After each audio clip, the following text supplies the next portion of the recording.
Hello friends, कलोपासकच्या या भागात मी अलका आपलं सगळ्यांचं स्वागत करते. या भागात आपण हे टी कोस्टर बनवणार आहे. खूपच सुंदर असे हे टी कोस्टर आहे आणि 4 टी कोस्टरला आपल्याला 60 ग्रॅम लोकर लागली आहे फक्त. आणि तुम्हाला माहीत आहे की ही लोकर जरा जाड आहे म्हणून आपल्या इथे 50 ग्रॅममध्ये सुद्धा होईल. तुम्ही जर याची लांबी बघितली तर जवळपास 5 इंच, म्हणजे थोडंसं एक सूत कमी आहे 5 इंचाला. आणि 5 इंच रुंदी आहे आणि असं सुंदर 4 आपण टी कोस्टर केलेले आहेत. पुढच्या भागात आपण याचा मधला सेंटर पीस किंवा किटली ठेवायसाठी जे असतं तेही करू शकतो. पण तुम्हाला हे टी कोस्टर नुसते जरी केले तरी खूप सुंदर दिसेल. पटकन आवडलं असेल तर लाईक करा, शेअर करा आपल्या मित्रमैत्रिणींना. चॅनल अजूनही नसेल सबस्क्राईब केलं तर प्लीज चॅनल सबस्क्राईब करा. आपण याचं पॅटर्न पाहू आणि करायला सुरुवात करू.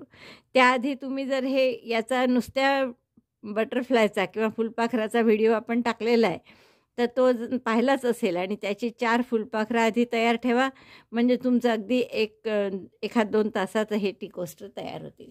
तर चला आपण पटकन याचं पॅटर्न पाहू आणि करायला सुरुवात करू. या टी कोस्टरला आपण हे रंग घेतले आहेत. सुई घेतली आहे 3.5. दोन्ही थोड्या जाड लोकरी आहे, बिग ट्विस्ट नावाच्या. आता आपण यांनी सुरुवात करू जांभळ्या रंगाने आणि मॅजिक लूपमध्ये 12 डबल क्रोशे करू. तर आपण मॅजिक लूप केलं, हातावर टाका काढला, पहिला डबल क्रोशे 3 चेनचा करा, 1 2 3. दुसरा डबल क्रोशे, दोऱ्याचा वेढा घेऊन आत, दोऱ्याचा वेढा घेऊन बाहेर काढला, 3चे 2, 2चा 1, असे 12 डबल क्रोशे करून घ्या. पहिला झालेला आहे 3 चेनचा. 12 डबल क्रोशे झाल्यावर आपण हा दोरा ओढून घेऊ, मॅजिक लूप बंद करा घट्ट आणि पहिल्या टाक्याशी स्लिप स्टिचनी जोडून घ्या.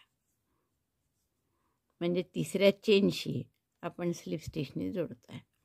आता दुसऱ्या राऊंडमध्ये आपण काय करणार, प्रत्येक टाक्यात 2-2 डबल क्रोशे.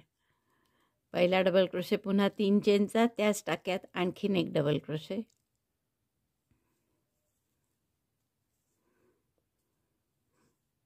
पुढच्या टाक्यात 2, असे 2-2 केले म्हणजे 24 डबल क्रोशे होतील. 24 डबल क्रोशे झाले आपले. हा दोरा आपण इथे कापून घेऊ आणि पुढचा राऊंड डार्क जांभळ्याने करू. हा डार्क जांभळा रंग आपण आता कुठल्याही एका टाक्यात जोडून घ्या. आणि आता तिसरा राऊंड कसा करायचा, आपल्याला नेहमीसारखीच वाढ आहे याची. एका टाक्यात 1 डबल क्रोशे आणि पुढच्या टाक्यात 2 डबल क्रोशे. तर हे पहिला डबल क्रोशे 3 चेनचा झाला, पुढच्या टाक्यात 2 double crochet, double crochet 1, double crochet 2. असा पूर्ण राऊंड करा म्हणजे आपले 36 टाके होतील राऊंड झाल्यावर.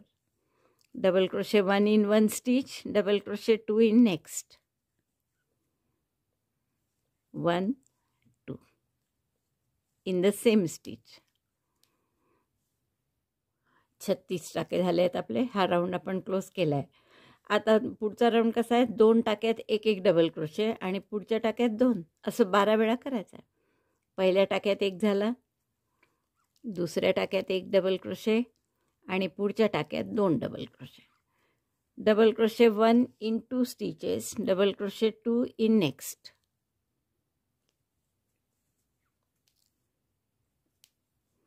Double crochet 1 1 and 2 in same stitch, 1 त्याच टाक्यात in the same stitch, second double crochet. 12 वेळा करा. हे 48 टाके. चौथा राऊंड पूर्ण झाला आहे आणि आपले टाके आहेत 48. 4 राऊंड झाले आहेत आपले आणि टाके झाले आहेत आपले 48. आता 5वा राऊंड कसा करायचा बघा. पहिला डबल क्रोशे म्हणजे 3 चेनचा केला. आता 3 टाक्यात 1-1 डबल क्रोशे करायचा आणि पुढच्यात 2. हा पुढच्या टाक्यात 1 डबल क्रोशे केला, त्याच्या पुढच्या टाक्यात आणखीन 1 डबल क्रोशे केला, म्हणजे 3 टाक्यात 1-1 डबल क्रोशे झाला. आता पुढच्या टाक्यात 2 डबल क्रोशे करा, double crochet 1, double crochet 2 in the same stitch. असं 12 वेळा करा म्हणजे हे 5-5 टाके होतात आहे. 3 टाक्यात 1-1, पुढच्यात 2, म्हणजे राऊंड झाला की आपले 60 टाके असतील. 3 टाक्यात 1-1 डबल क्रोशे पुढच्यात 2, असा राऊंड केला आपण. 60 टाके झाले आहेत. स्लिप स्टिचनी जोडला आपण पहिल्या डबल क्रोशेशी आणि आता आपण हे दोराही कापून घेऊ गाठ मारून.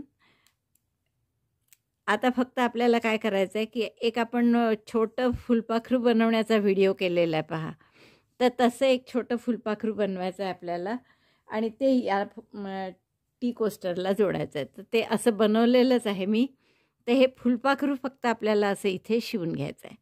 काठाला शिवायचं असं, म्हणजे या फुलपाखराचा जो सेंटर आहे तो साधारण आपलं ही जी शिवण नाही, म्हणजे जॉईंट जिथे असतो तिथे घ्यायचा आणि हे जे 2 दोरे मोठे ठेवलेले आहेत आपण फिक्या जांभळ्या रंगाचे, तर त्याच्यात टॅपेस्ट्री नीडल ओवा आणि इथे 2-3 टाके आणि याच्यावर 2-3 टाके घालून पक्क करायचं.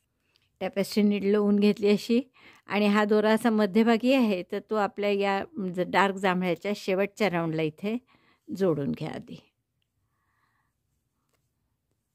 हा फुलपाखरू असं धरून ठेवा बोटांनी करेक्ट या राऊंडवर शेवटच्या. आणि आता हा जांभळ्या दोऱ्यांनी आपला हा जो पंख आहे मोठा, तो पंख शिवून घ्यायचा आहे.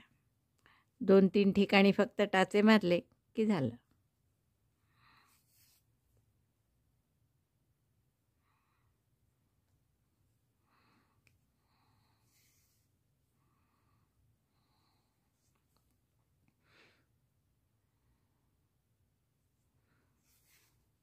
असे फक्त 2 टाके मारा इथे याच्यावर आणि एक असा मोठ्या पंखाच्या दुसऱ्या टोकाला आणि मग छोटा पंख जोडायचा. खाली गाठ मारून घ्यायची की आपला हा हे फुलपाखरू जोडलं जातं. मग याच्यासुद्धा शेवटच्या टाक्यात छोट्या पंखाच्या सुद्धा या कोपऱ्यावरच्या टाक्यात घाला 1 टाका आणि इथे 1 टाका.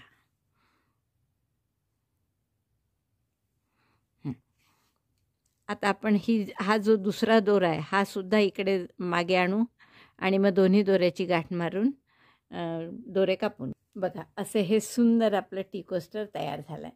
मला वाटतं खूपच आवडेल तुम्हाला हे. एक तर आयडिया खूप वेगळी आहे ती फुलपाखरू लावण्याची आणि त्यामुळे इतकं सुंदर दिसतं आहे हे, म्हणजे ॲक्च्युअल व्हिडिओत जेवढं दिसतं आहे त्यापेक्षाही प्रत्यक्ष जास्त छान दिसतं आहे. तर असे 4 टी कोस्टर करून 4 टी कोस्टर झाले आहेत माझे करून बघा. अतिशय सुंदर दिसतात आहे आणि मला वाटतं खूपच आवडेल तुम्हाला हे करायला. आणि आता आपण या टी सेटचा मधला किटलीसाठी जो भाग करतो आहे तो बघू.